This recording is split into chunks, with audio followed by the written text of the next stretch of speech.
always freedom to speak, right? One side speaking, one side silence అంటే అది నిజమైన friendship కాదు. ఇరువురు మాట్లాడాలి, ఇరువురికి ఉండాలి సంభాషణ. A true friendship there is always ready to confront, correct, rebuke. అది లేకపోతే మాత్రం ఫ్రెండ్షిప్ కాదు. నేను చెప్పదచ్చున్న point, I will come back to the point ఎక్కడ ఆపాను. లోకంలో ఒంటరితనం అనేది దేవుడు కోరింది కాదు. దేవుడు అన్నాడు, నరుడు ఒంటరిగా ఉండటం మంచిది కాదు, మంచిది కాదు. కానీ అదే సమయంలో బైబిల్ చదివినప్పుడు న్యూ టెస్ట్మెంట్లో మనం చూస్తాం, చెడు స్నేహం కలిగి ఉంటాం కన్నా ఒంటరిగా ఉండటం బెటర్. ఇంకా సామెతల గ్రంథంలో చూస్తాం, భలే ఉంటాయి డైలాగులు. గయ్యాలి బారితో బ్రతుకుతాను కన్నా మిద్ది మీద ఒంటరిగా ఉంటాం బెటర్ అంట మూల.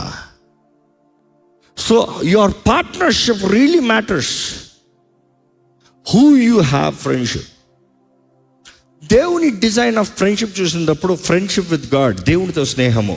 చల్లపోట వేళ దేవుడే నడుచుకుని వచ్చాడంట. నేను నమ్ముతాను యేసు ప్రభువు నడుచుకుని వచ్చాడు.